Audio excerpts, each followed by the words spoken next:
پہلی صورت کہ آپ نفس کا مقابلہ کریں، نفس کے ساتھ جہاد کریں، اور جہاد فی سبیل اللہ کی دوسری صورت یہ جو نہ دکھنے والی چیزیں ہیں، شیطان، جنات، آپ ان کا مقابلہ کریں، ان کے وسوسوں سے اپنے آپ کو محفوظ رکھیں۔ اور تیسری صورت معاشرے کی جو خرابیاں ہیں ان معاشرتی خرابیوں سے آپ مقابلہ کریں اور ان سے کشاکش کریں اور درست سمت کی جانب آپ روانہ ہو جائیں۔ یہ جہاد کی تیسری صورت ہے۔ پھر جہاد فی سبیل اللہ کی چوتھی صورت وہ یہ ہے کہ آپ دعوت و تبلیغ کا کام کریں۔ دعوت و تبلیغ کو بھی جہاد قرار دیا گیا ہے، اللہ کے راستے میں جد و جہد کرنا، اللہ کے دین کو پھیلانے کے لیے کوششیں کرنا، اللہ کے دین کی دعوت کے لیے، اس کو عام کرنے کے لیے جد و جہد کرنا، یہ بھی ایک طرح کا جہاد ہے اور انتہائی عظیم جہاد۔ نبی کریم صلی اللہ علیہ وسلم نے مکہ کے اندر 13 سال یہی جہاد کیا کہ دعوت و تبلیغ کا کام کرتے رہے۔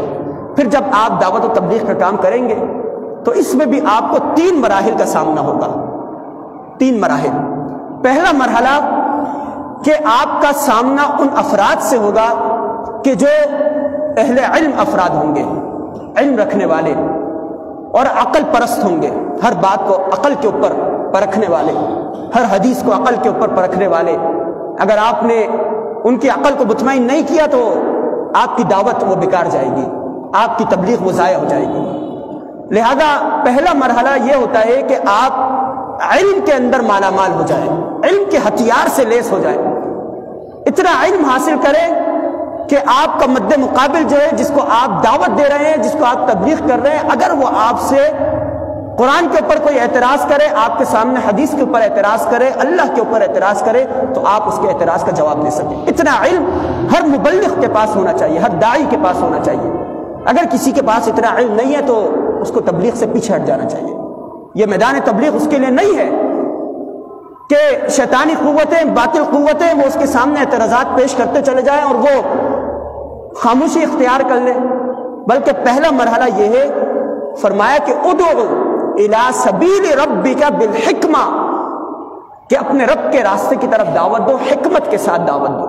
حکمت اسی چیز کا نام ہے۔ نبی کریم صلی اللہ علیہ وسلم نے فرمایا کہ جس کو حکمت مل گئی، دانائی مل گئی، گویا کہ اس کو ایمان کا ایک بڑا حصہ مل گیا۔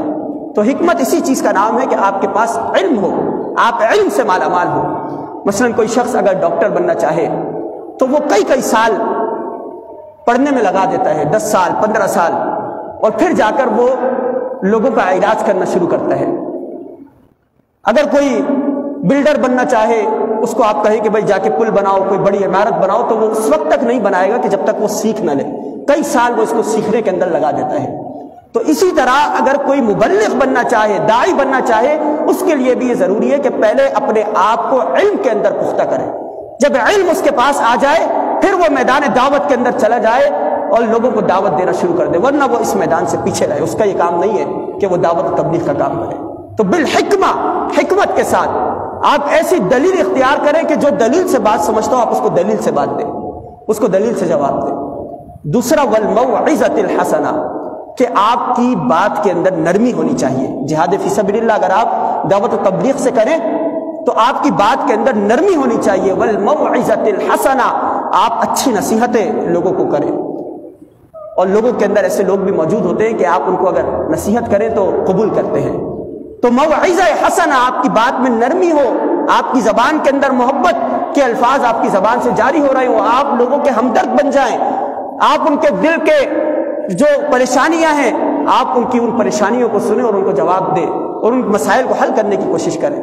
تو جہاد فی سبیل اللہ بذریعہ تبلیغ، بذریعہ دعوت، اس کی دوسری صورت یہ ہے کہ آپ کی زبان کے اندر نرمی ہونی چاہیے، والموعظۃ الحسنہ۔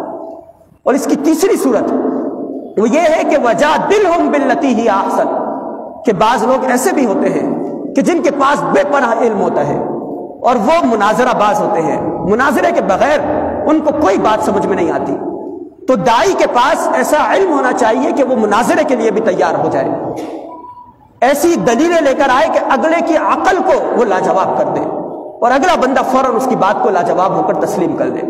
تو یہ 3 مراحل جہاد فی سبیل اللہ بذریعہ دعوت و تبلیغ، اس کے بھی 3 مراحل کہ آپ پہلا کام علم حاصل کریں، علم کے اسلحے سے لیس ہو جائیں اور پھر دعوت و تبلیغ کا کام کریں، اور دوسرا اپنی زبان کے اندر نرمی اور محبت پیدا کریں، اور تیسرا آپ کے اندر اتنا علم ہونا چاہیے کہ آپ مناظرہ بھی کر سکیں اور اگلے فرد کو آپ مطمئن کر سکیں۔ وَجَادِلْهُمْ بِالَّتِي هِيَ أَحْسَنُ، اور جب مناظرہ ہو تو ہی احسن طریقے سے، اس میں بھی کوئی ایسا نہ ہو کہ گالم گلوچ درمیان میں آئے، کوئی سخت بات آ جائے، آپ متشددانہ لہجہ اختیار کر لیں، بلکہ اس کے اندر بھی نرمی ہونی چاہیے۔ تو یہ جہاد فی سبیل اللہ، اس کی یہ 6 صورتیں ابھی تک میں نے آپ کے سامنے بیان کی ہے۔ پہلی صورت یہ ہے کہ آپ جہاد بالنفس کریں، اپنے نفس کا مقابلہ کریں، اپنے نفس سے جہاد کریں۔ دوسری صورت یہ ہے کہ جہاد بالشیطان، آپ شیطان کا مقابلہ کریں، اور آپ جو ہے شیطانی جتنی بھی قوتیں ہیں، نہ نظر آنے والی جتنی بھی قوتیں ہیں، ابلیس لعین ہیں، جنات ہیں، آپ ان کا مقابلہ کریں۔ اور تیسری جہاد فی سبیل اللہ کی صورت یہ ہے کہ معاشرتی جو خرابیاں ہیں، آپ ان خرابیوں کے سامنے ڈٹ جائیں اور ان کا مقابلہ کریں۔ اور چوتھی صورت یہ ہے کہ آپ دعوت و تبلیغ کا کام کریں، اور علم سے لیس ہو کر آپ دعوت و تبلیغ کا کام کریں، اور اس میں بھی پھر آپ حکمت کے ساتھ، دانائی کے ساتھ کام کریں۔ اور پانچویں صورت یہ ہے کہ آپ کی زبان کے اندر نرمی ہونی چاہیے، موعظہ حسنہ سے کام لیتے ہوئے آپ جہاد فی سبیل اللہ کریں۔ اور چھٹی صورت یہ ہے کہ آپ مناظرہ کریں، اور مناظرے کے اندر ایسی دلیلیں لے کر آئے، ایسی بات لے کر آئے کہ اگلا شخص جو ہے وہ لاجواب ہو جائے۔ پھر اس جہاد فی سبیل اللہ کی 3 اور بھی مزید صورتیں ہیں، ان 6 صورتوں کے علاوہ۔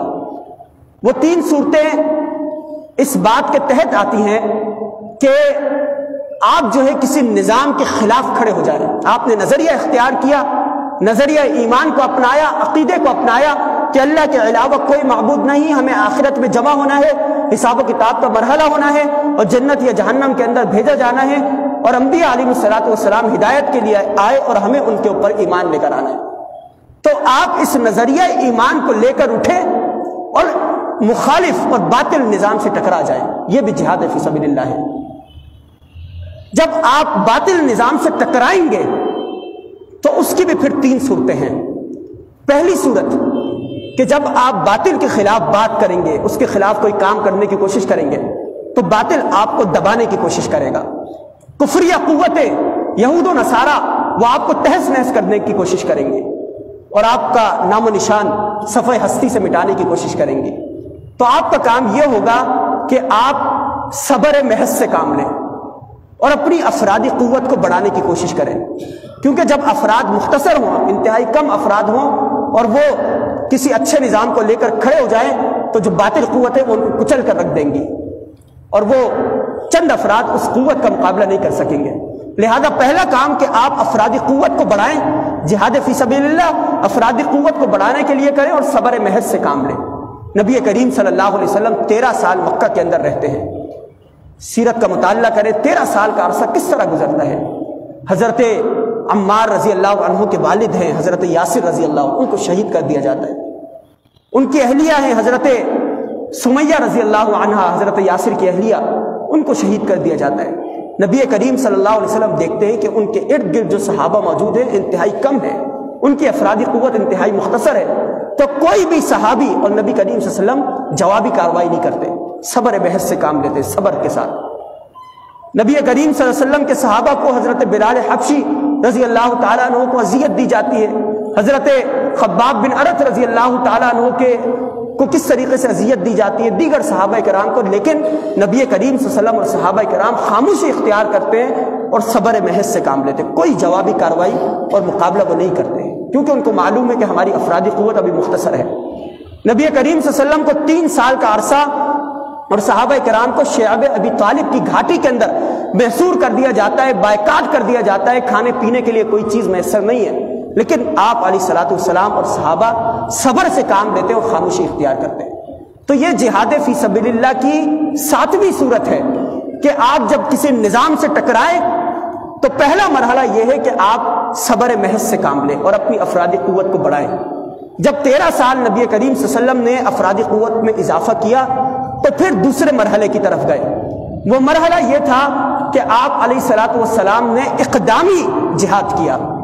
اقدامی جہاد کا مطلب کہ جس نظام کے خلاف جہاد کرنا تھا اس نظام کو چھوٹے مارنا شروع کی، اور پہلا کام مدینہ کی طرف ہجرت فرمائی، دوسرا کام نبی کریم صلی اللہ علیہ وسلم نے ایک مسجد نبوی تعمیر فرمائی، تیسرا کام نبی کریم صلی اللہ علیہ وسلم نے صحابہ کرام جو مہاجر صحابہ تھے اور جو انصار صحابہ تھے ان میں بھائی چارگی قائم کی اور مواخات قائم کیا.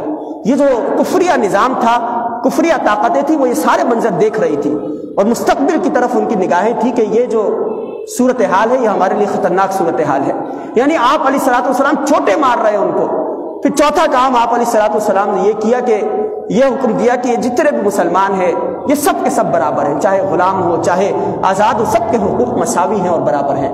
پھر نبی کریم صلی اللہ علیہ وسلم نے صحابہ کرام کے ذریعے چھوٹے چھوٹے قافلوں کی صورت میں ان کی ٹولیاں بھیجی کہ وہ جائیں اور فلاں فلاں جگہ پر جا کر حملہ کریں.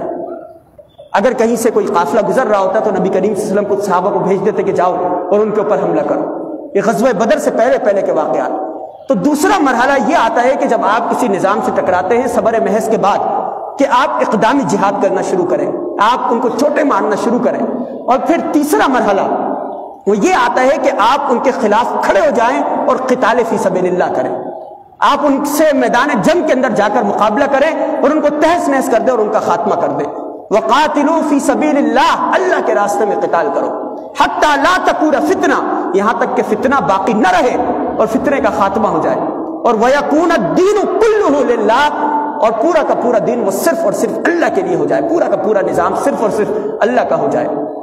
تو یہ جہاد فی سبیل اللہ کی جو 9 صورتیں میں نے آپ کے سامنے بیان کی ہیں، ان 9 صورتوں میں 9ویں اور آخری صورت یہ ہے کہ آپ ہتھیار اٹھائیں اور آپ کفر کا مقابلہ بذریعہ ہتھیار اور بذریعہ اسلحہ کریں.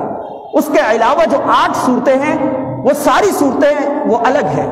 لیکن آج ہمارے معاشرے کے اندر جو کفریت قوتیں ہیں، یہود و نصارہ ہیں، انہوں نے جہاد کے لفظ کو گالی بنا دیا اور جہاد کو دہشت گردی کا نام دے دیا اور کہا کہ جہاد صرف یہ ہے کہ آپ میدان جنگ کے اندر چلے جائیں اور لڑائی کریں اور دشمن سے مقابلہ کریں. جہاد تو صرف اس چیز کا نام ہے.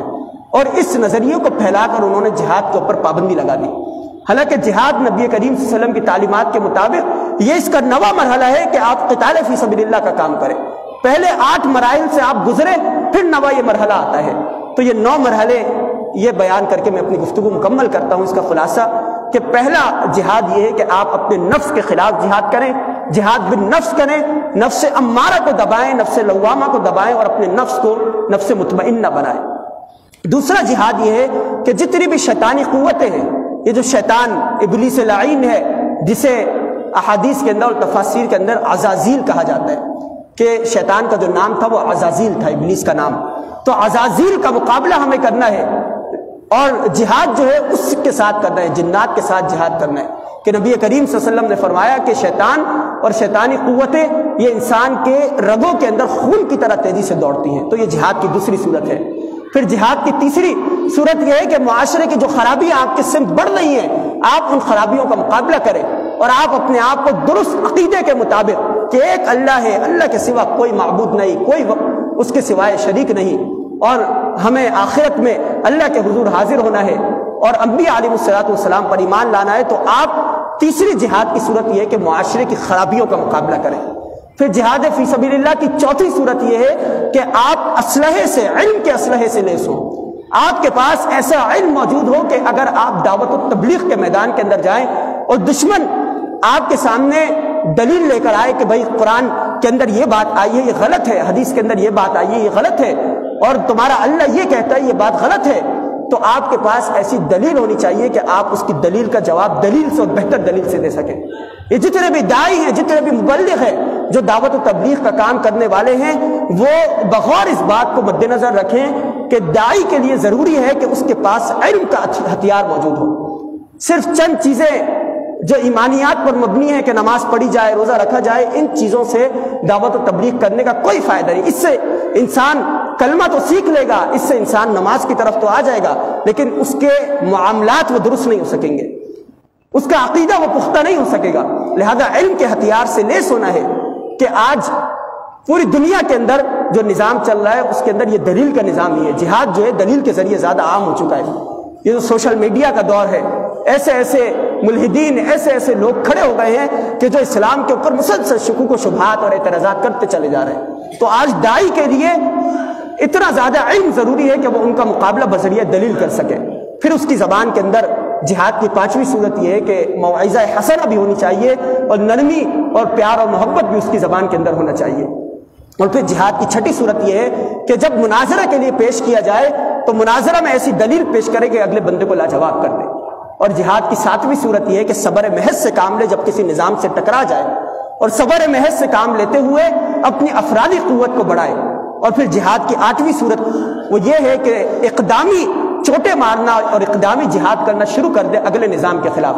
اور پھر 9ویں صورت یہ ہے کہ قتال فی سبیل اللہ کا کام کیا جائے اور دشمن کے مقابلے میں ہتھیار اٹھا لیے جائیں۔